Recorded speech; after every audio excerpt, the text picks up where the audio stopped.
And greetings, everybody, in the name of our Lord Jesus Christ, who many of us believe will be returning soon in these end times. So grace and peace to you all. I'm Sal Cordova. Welcome to the Evidence and Reasons for the Christian Faith video channel. This will probably be a very relatively short show compared to some of my 4-hour monologues. I'm just going to be reviewing some of the activities, and also it's just a chance to say hi to everyone and all my friends. I realized when I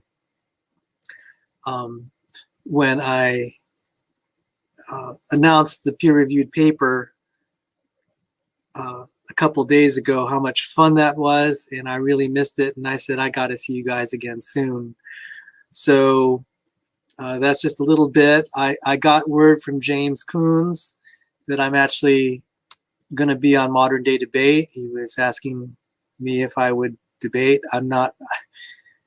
There's only 1 or 2 debates where I think there's only 1 debate I ever asked for, and that was with Dr. Dan. After that, it's usually because I've gotten invited. So let me say hi to everyone. Doki Doki, and Patrick Alexander, and Ray Giordano, Andrew Graham. And yes, thank you. That was from Silent Service, the 1950s show, and One Cow Stampede. Great to see you. So I am, as you know, very busy these days. I have a job, and I'm also trying to start a business in mathematical finance.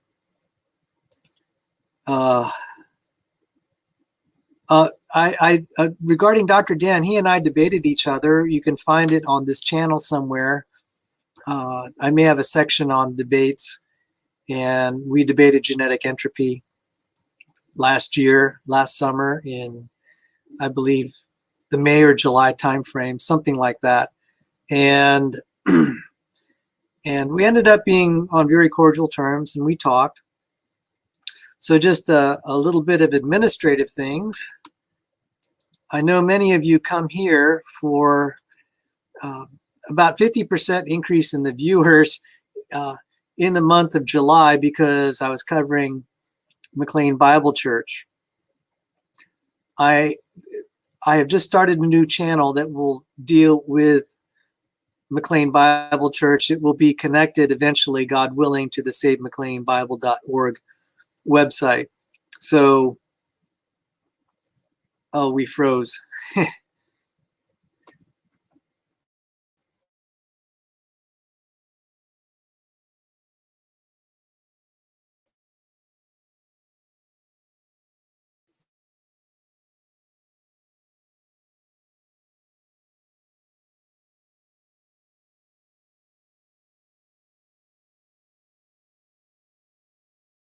Give me a moment.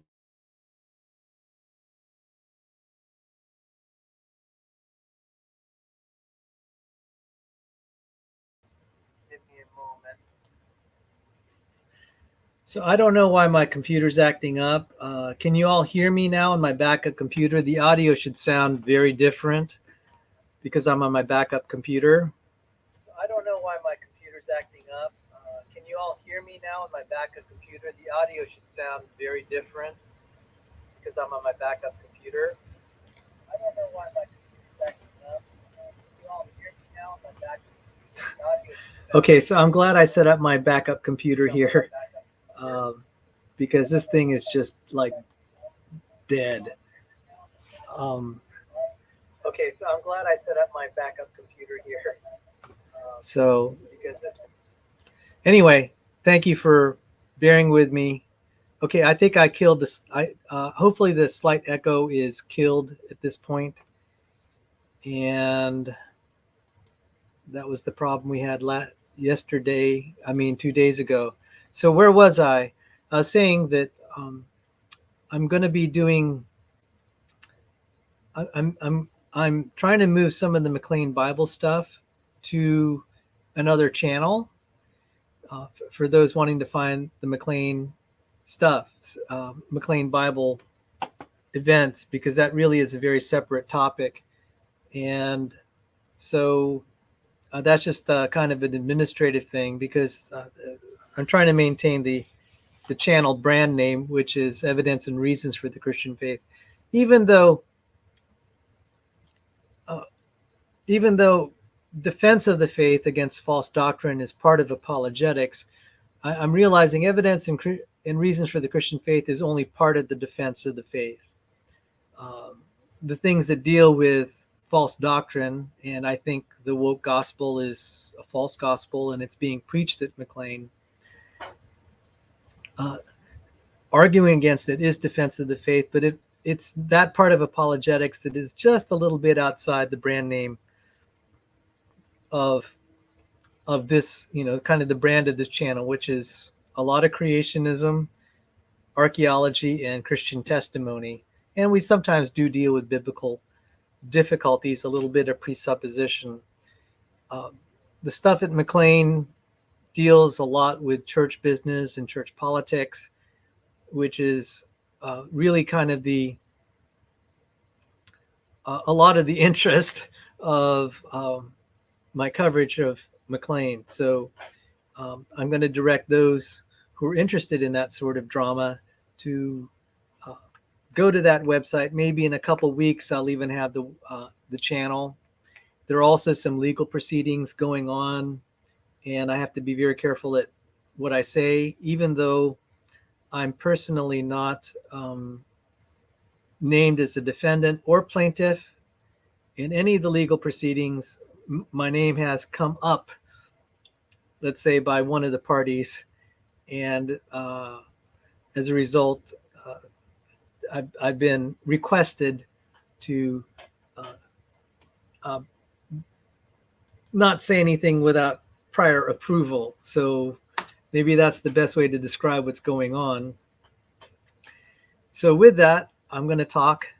And David Neff, oh my goodness. All right, David Neff is in the area. In fact, I passed by your neck of the woods a few weeks ago. And let me see if I may be able to come back online. Hang on.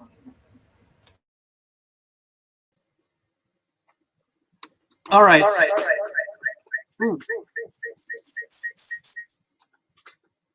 Okay, tell me if the audio is good. Hopefully I've unfroze myself for a little bit at least. So that's my alter ego there. That's my backup. So I passed by your neck of the woods if you're UMBC, David Neff. I was driving down from Lancaster, Pennsylvania, going through Baltimore, and Baltimore was where I went to school in Baltimore, and I passed by the signs for UMBC every now and then, and even the University of Maryland Hospital when I was going to the main campus of Johns Hopkins University. And let's see who else is here. Christian Carpenter, thank you for the feedback. And there is Andrew Cumming. Greetings. Thank you for visiting and joining.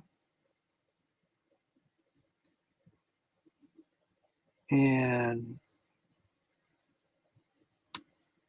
I'm sorry if I forgot to say hi to you, Aloysia.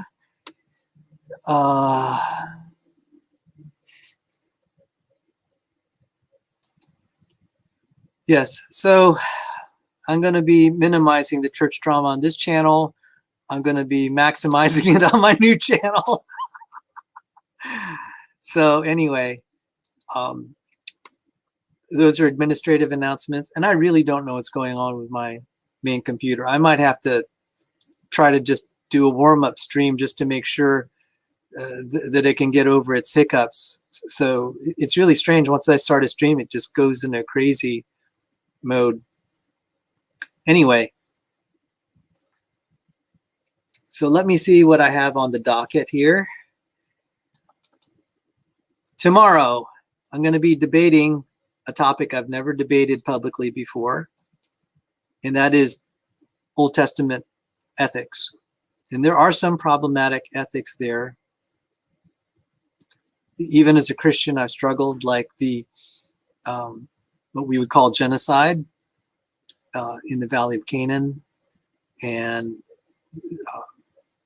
there are laws regarding, like, if a woman is raped, the guy's obligated to marry her. I don't think that that is, you have to read very carefully to see what that means.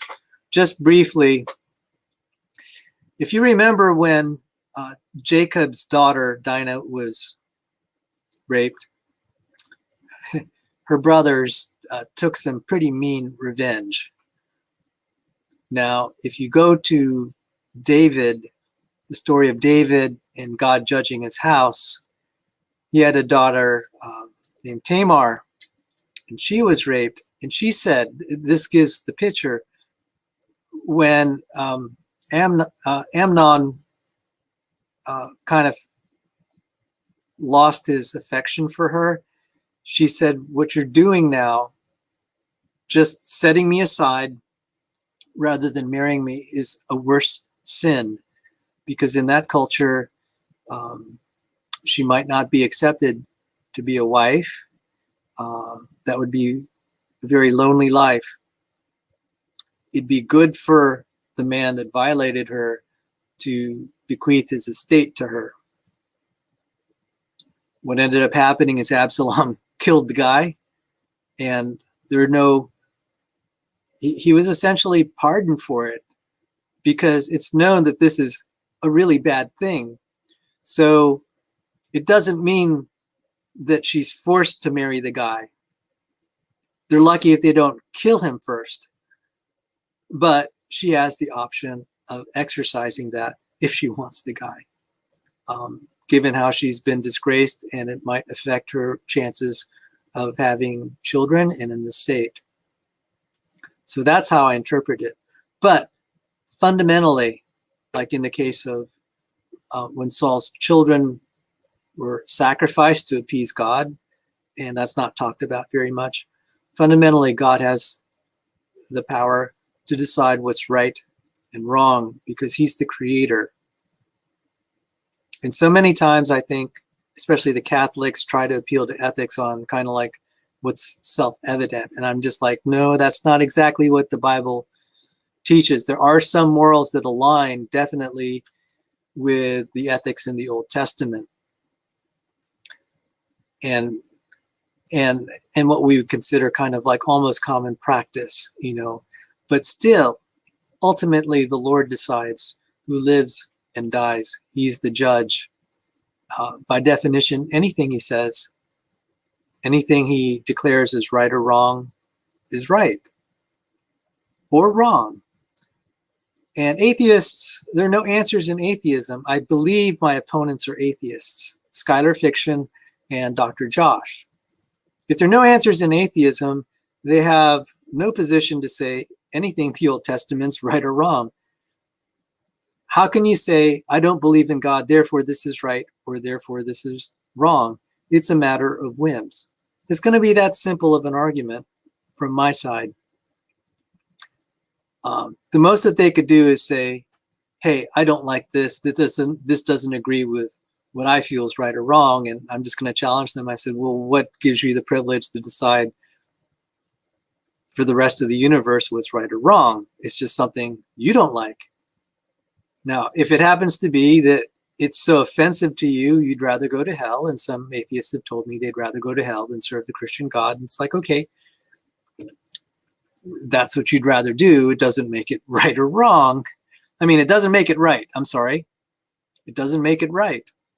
And you have no way of proving it's either right or wrong. It's just what you want. So that's how, oh, Matt's is here. Oh my goodness, Matt's my longtime friend. And I didn't even know you're following some of what I wrote. So I don't know, Matt's, if you knew, I got published by a major scientific publisher recently, peer-reviewed article with 3 top-tier scientists. And so I have it on my channel. I released it. It's in the up and coming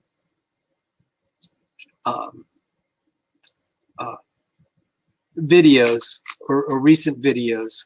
So I hope you, it's a little bit technical, but I just wanted to let you know you've been a supporter of my writings for 16, 17, 18 years. And so I finally got into the big leagues. Springer Nature handbook. And so I covered that. Just so you all know, I did, just out of courtesy, because I felt that that paper that got through peer review might be criticized by a lot of people, but who I consider the top tier in YouTube, I said, out of courtesy, I'm giving them, I wanted to let them know. So I wrote Dapper Dino, I wrote Dr. Dan, and I wrote Gutsick, Gibb, and Erica that this paper had been, has passed peer review. It is in a Springer Nature publication, not the Nature Journal, but this is still, it's still good to see that publisher's name on our work. It's a 70-page article, so it is enormous. It is critical of natural selection, but not from a creationist perspective. We went through a lot of existing evolutionary literature that they themselves had pointed out are problems, and we tried to represent their viewpoints fairly. Many of these guys are totally committed. If you ask them if they believe in evolution, they'll say absolutely yes. But then they'll have an honest moment and say, we can't get our theory to support it. And that was, or theories, which would be population genetic theories. And we cited, I was one of the few that was full-time on the project for about 3 or 4 months. And one of my jobs was actually to comb the literature and try to understand it. I had several interactions with Joe Felsenstein, whom we quote. And he's probably not too happy the fact that we're quoting him, but I wanted to at least be fair and say, Joe, you know, am I understanding this right or that right? And, you know, so, you know, we quoted as much enough of their works that I felt we couldn't be accused of quote mining. I thought we represented what their views are. So, for example, we're very critical.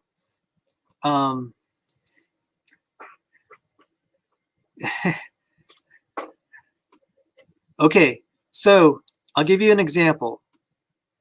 Dr. Sanford and Dr. Basner had written a paper critical of Fisher's fundamental theorem of natural selection.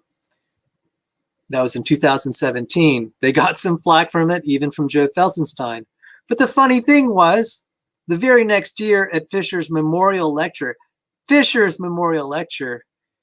he says, alas, Fisher's fundamental theorem of natural selection isn't so fundamental after all.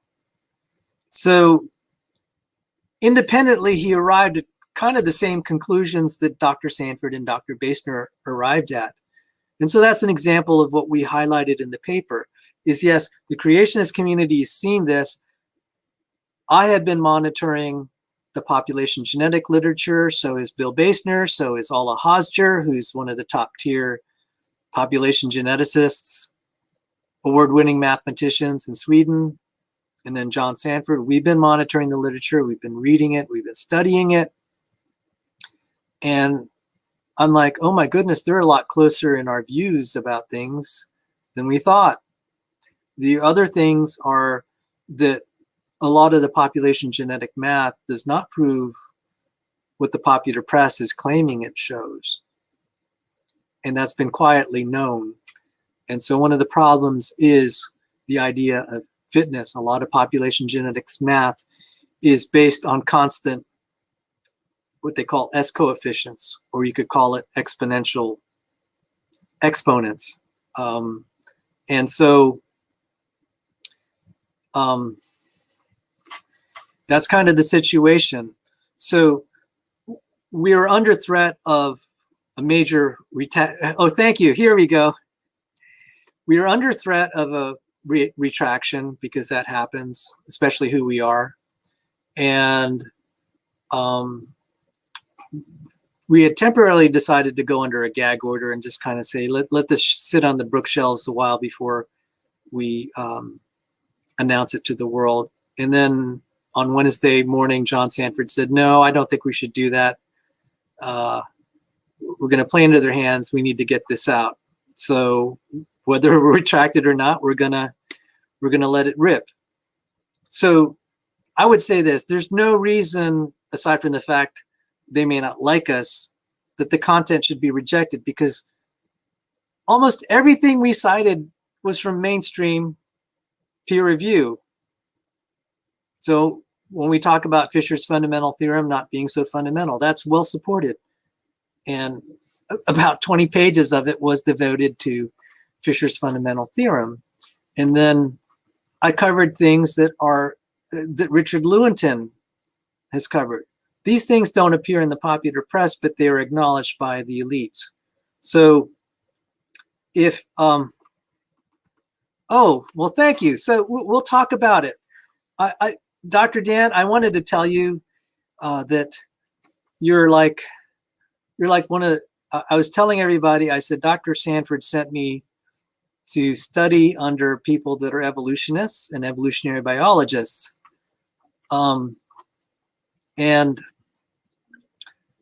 It's really to study under people like Dr. Dan.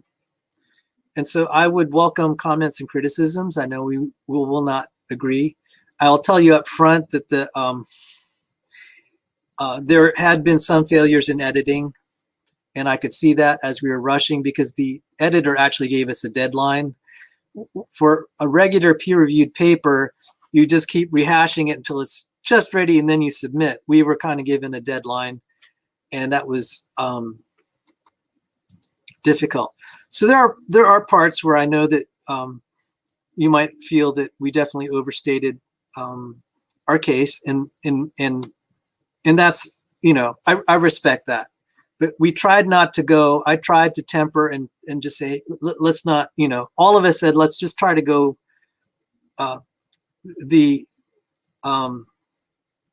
okay, one cow is asking about this. Okay, I'll give you the reference right now. So, all right, I'll give you in on a little secret. Ola Hoster has released the paper on his website, one version of the paper. But it's in a book that costs anywhere from $800 to $1,400. It's a reference book. So our goal was not to criticize and say, oh, evolution is just terrible. Okay, that would not be the spirit of the book. The book is a handbook. That means it's meant to be something of a textbook. So we were obligated to try to cite mainstream, quality mainstream stuff. So I was quoting from Joe Felsenstein's Evolutionary Theoretical Genetics. We were quoting from elite literature. We were not, the only reference, and I think we got away with one. I was surprised that Bill was able to sneak this one in. I included it, and John said, I don't think we should do that. And I said, well, it was in the biology quarterly review. It just happened to be by Michael Behe, but I thought, well, John, I think he has a point.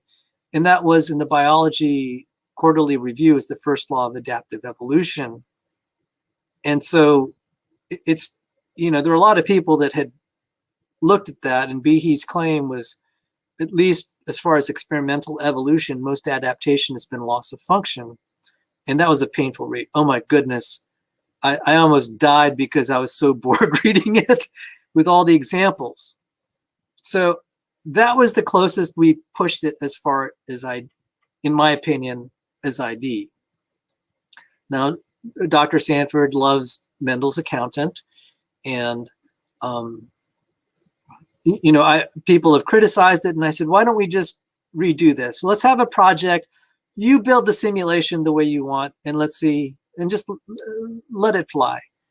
So there are still parts of population genetics I'd like to learn more, like what they call mutation selection balance. Dr. Dan and I had talked about that in one of our debates. That's actually something I'm not as up to as I'd like to be. I'm much more familiar with things like Fisher's fundamental theorem, and then Muller's, what I call Muller's limit, his famous 1950 paper that is still cited by people like Michael Lynch in Michael Lynch's discussions about mutational load.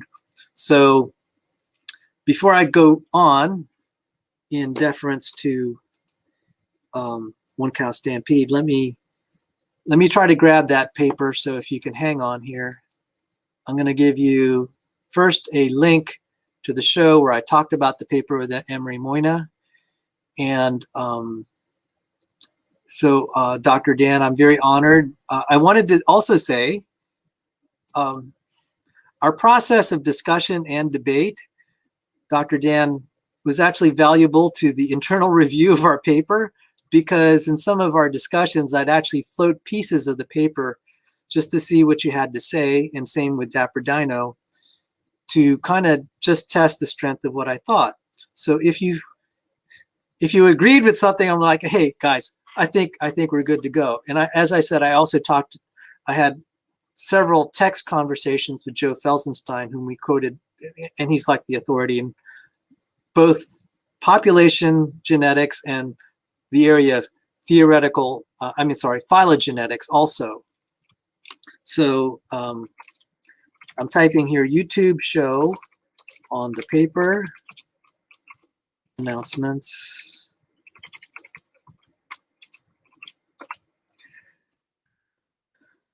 And then I'm going to give a link to the paper on Alla Hosder's website. And we were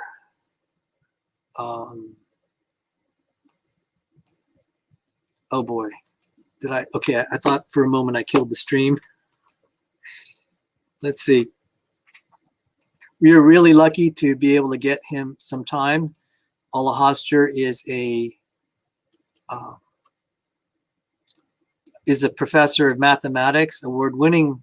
He was the 2009 Mathematician of the Year in Sweden, and he also teaches and publishes in the field of population genetics.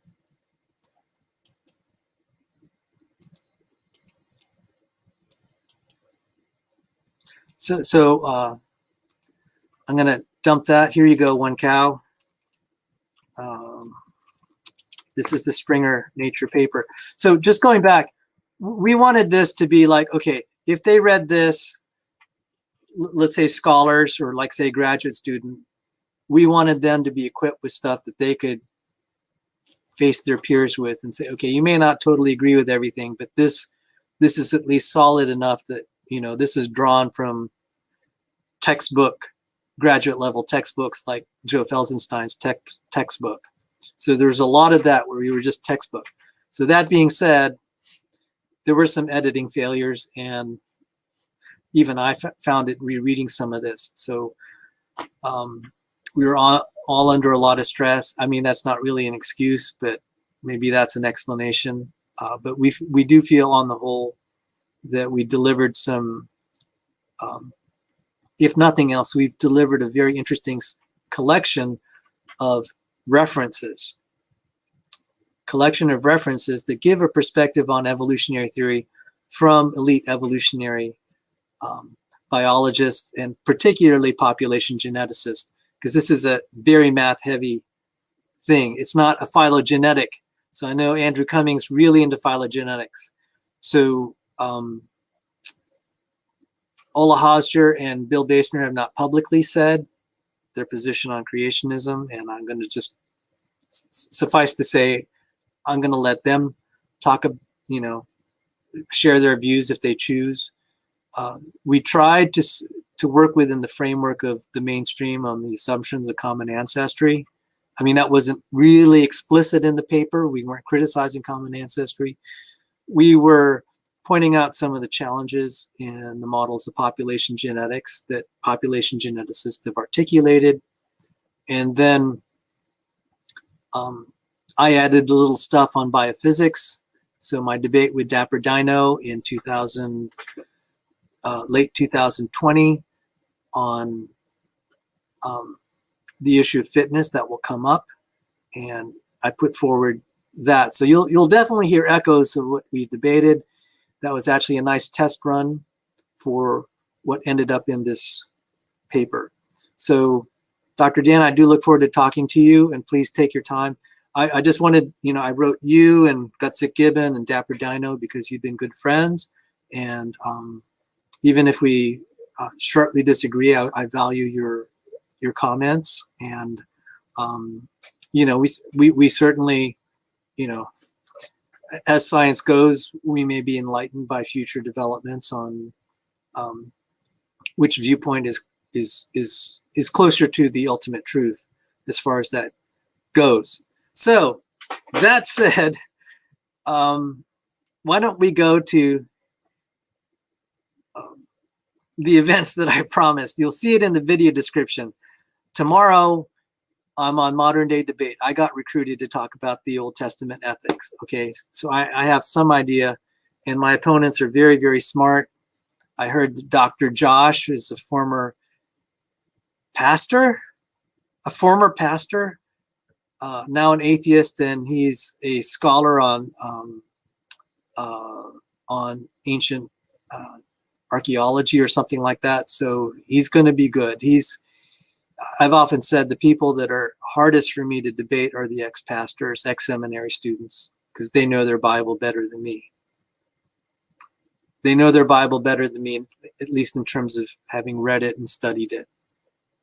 I'd like to think I know my Bible better than them in the sense that I actually believe it and I defend it. And so tomorrow, 9 p.m., I really don't have time for these activities now because I really should be working like 120 hours a week. I think I'm getting only less than 40 right now. So it's kind of a transition. So then the next event, Wednesday, September 29th, McLean Bible Church, Tysons Corner in Vienna, Virginia. Vienna, Virginia is close to McLean. So if you're wondering why it's still called McLean, it's because the church began in McLean, in neighboring McLean, Virginia.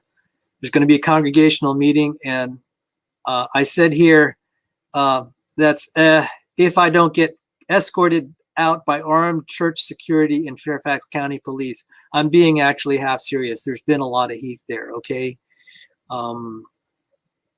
The leadership is not very happy with me and not very happy with other people. At the last congregational meeting, someone spoke up in the middle of the congregational meeting and he kept speaking. He got escorted out by 5 armed security, which included 2 Fairfax County police officers. That video of him getting escorted out was shown on this channel and then all across the internet, probably 300,000 views because it's like, this is a church service. You're getting armed guards to take a Christian out of the sanctuary. And many of us felt he had the right to speak, the moral right to speak.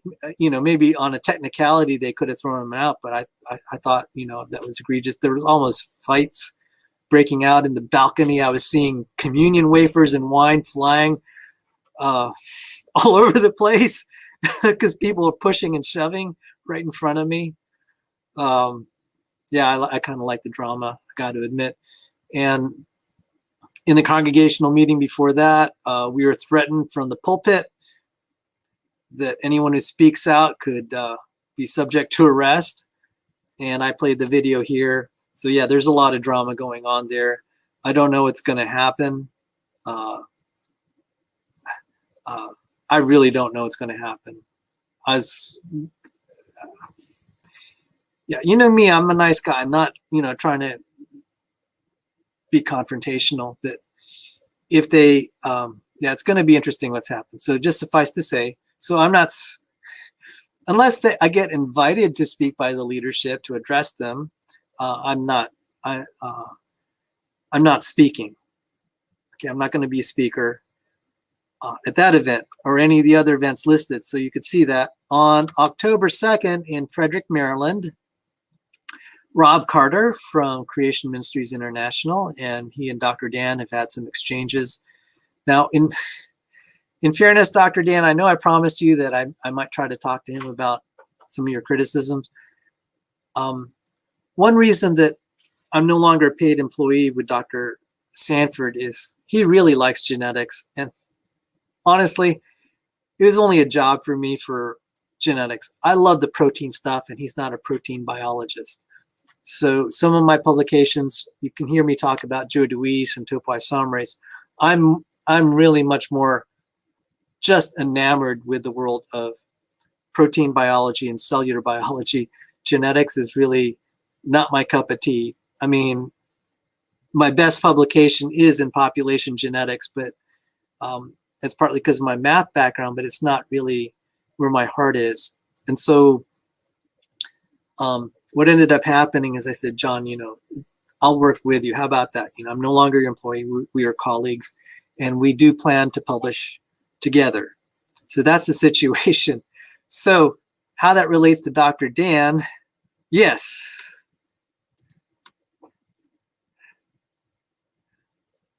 Okay, I will do that. Okay, you're going to see Dr. Carter. Forget criticism, just put in a good word for me so he'll come on for me to chat. Tell him I'm nice. I will. And thank you, Dr. Dan, because the issue is this whole thing about H1N1, I'm not a virology guy, okay?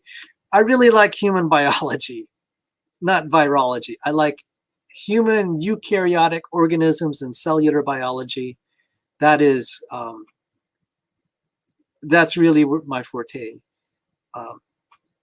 So these arguments about H1N1, that's going to be between you and Dr. Carter. You're the virologist, I'm not. So some of the stuff that where you exchange, I'm just like, I have nothing to add to the conversation. And it was also your PhD dissertation, which I just saw it was on my drive today, and I haven't even looked at it. I'm sorry, Dr. Dan, I'm really busy. And so some of the stuff with air catastrophe, particularly for those class of entities, these viruses, I'm just not familiar with it. I have publicly said, I cautioned Dr. Sanford that I said, I appreciate that genetic entropy was explored for that topic, but I think our strongest case is in humans. That's where I feel the creationists will be able to, if they focus on that, we will be able to argue quite well. And personally, I cannot, Dr. Dan generously invited me to talk about H1N1 on his channel. I'm just like, it's just outside. So I will put in a good word for you. I have nothing to, I have nothing of substance to tell Dr. Carter. It's like, this is what Dr. Dan thinks or not. Because I honestly I can't even articulate what the arguments are. So I will, oh, but you said the first chapter or so was brilliant. It's some of just anyway. So Dr. Carter on October 3rd, I am planning to be there, and so are some of my friends. And that's in Frederick, Maryland, which is, I'd say about an hour from, maybe 45 minutes from the White House to the northwest, and maybe half an hour away from the National Institutes of Health in Bethesda, Maryland. It's about an hour, 10-minute drive for me. And so that's Saturday, October 2nd. So not this Saturday, but the subsequent Saturday. And it'll go till 1 p.m. He'll talk about 3 various topics. So you could see me there. I should have put links to the events And let me write myself a note. Links to events in video description. Now those links may change because these are transitory events. And Sunday, October 3rd, I'm not going to be there. I'm going to probably be in another church, almost definitely, McLean Bible, unless they've already excommunicated me, then I might show up. I know that sounds so pessimistic, but Sunday, I guess he's going to be either teaching the Sunday school or preaching, and then Sunday night he's going to drive, which would be about an hour and a half drive, to go to Harvester Presbyterian Church in Springfield, Virginia. So this is all around in the vicinity of the Washington, D.C., what they call the Capital Beltway. Monday, October 4th, back at the same stomping grounds at Calvary Chapel. It'll be the, I didn't put it there. Yeah, the Frederick Creation Society. Then on Tuesday, October 5th, I'll be in Lancaster, Pennsylvania with my dear friend, Dr. Job Martin. He'll be talking about creation. He was a dentist on Air Force One, has just a beautiful testimony how he became a Christian. Actually, why don't I just share it briefly? He was age 27. He was an agnostic, and he said, "God, if you're real, I'd like to meet my wife, like really soon." The very next day, he met the girl that would be his wife. That led to his conversion. He felt that was an answer from God himself. And a number of things led him to start he was a dentist on Air Force One. He then started a practice in Houston, and he prayed. He started to really love doing evangelism and preaching. He prayed whether he should sell his practice. The very next day, even without advertising, someone made an offer. And so, oh my goodness, someone knows him. Yes.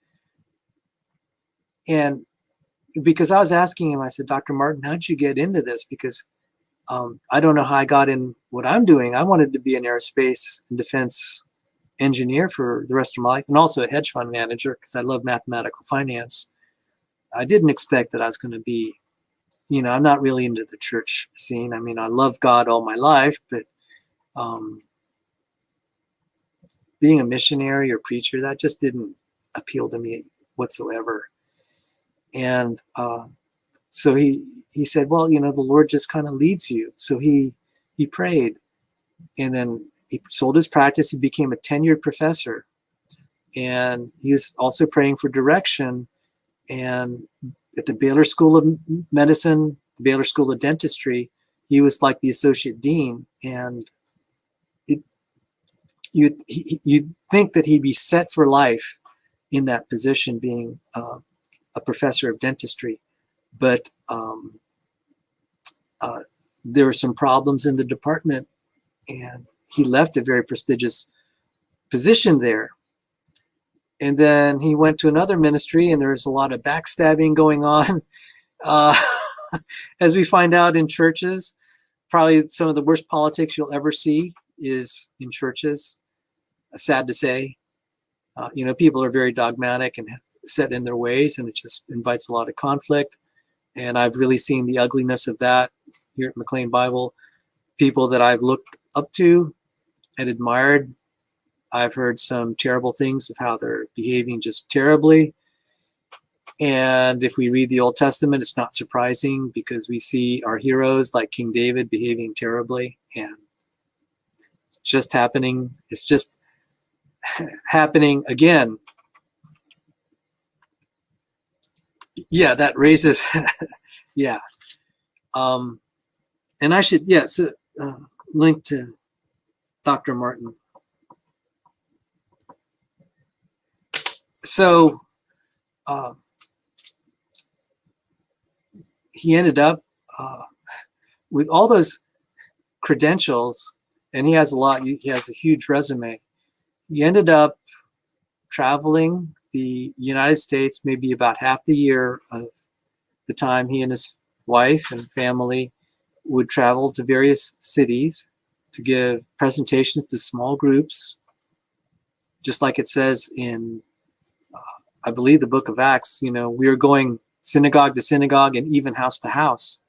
And he's been doing that since like the mid 80s. And so later in, you know, kind of, he's now 82 years old and he's just going and traveling. And he's not, you know, it's his own creationist ministry, but also biblical discipleship. He knows the Bible really well and he loves the scriptures. He talks about the scriptures all the time. When he writes to you, you're going to get lots of scriptures. When you have a newsletter from him, half of it is just Bible verses. And Dr. Dan, thank you. And thank you for visiting. I'm honored. I look forward to having a wonderful discussion with you. And I will tell Dr. Carter you're a nice guy. So take care. And let's see. I wanted to see, there's some quotes. Oh my goodness. Matt, I have your private email. When I see Dr. Martin, I can mention his name.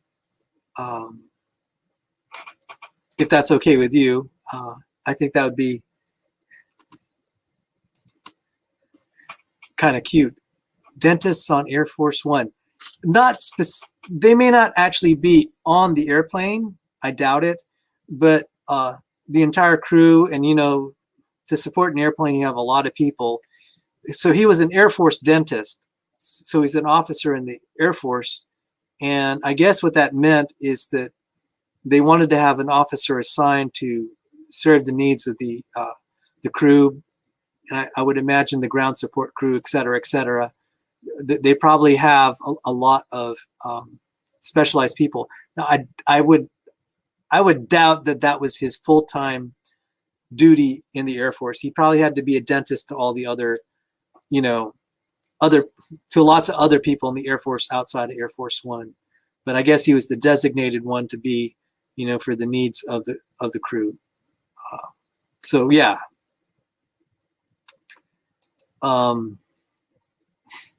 So yeah, good question whether he actually had to operate on the president's teeth and do cleanings, like open, wider, you know, kind of.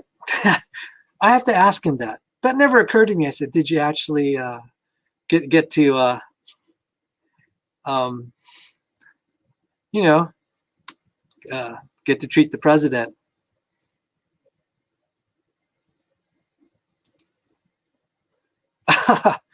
Okay, so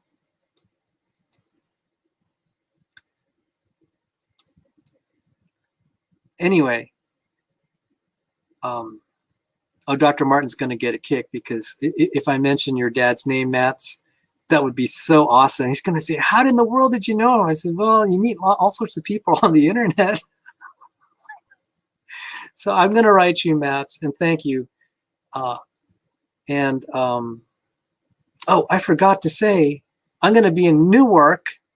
I forgot. Let me see, Newark. I'm going to add that. I'm going to be in Newark, Delaware. So I have to update the video description. I'm going to be in Newark, Delaware, near the University of Delaware on the 12th. And Joe Barton's going to be there again. And I'm inviting one of my longtime veterinarian friends to attend. She and I have known each other for 41 years. Makes me going to feel really old. We haven't seen each other in 25 years. And I've only seen her once since she got married in 1984, once after that. So it'll be something of a reunion. So if any of you show up in Newark, you also get to meet one of my longtime friends. So I'm just looking through the comments here. And good night, Andrew Cumming. And what is the RNG? I actually don't know what that acronym means. Anyway, hang on. Let me see if I could shift my position. There. That's better. So that's just about all that I have for tonight. And so it's kind of been my custom to close out with some soothing music. And it's been great hanging out with you. And maybe I'll see some of you tomorrow night.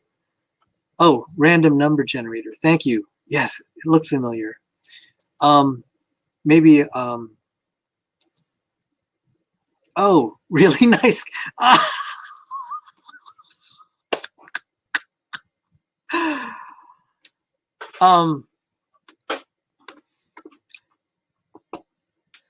As much as I might like to do a after show after the debate tomorrow night, I'm, now that Mom's gone home to be with the Lord, I can actually go to a brick and mortar church, and I'm planning to be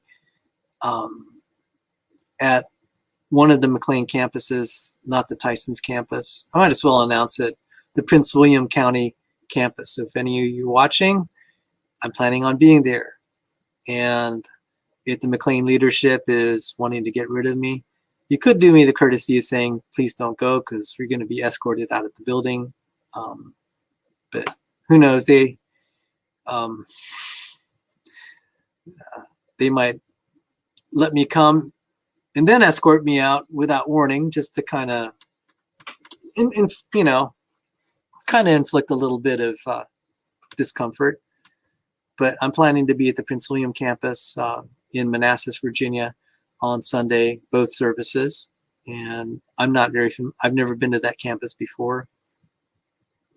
So with that, guys, it was great seeing you. And let me see if I have, all right.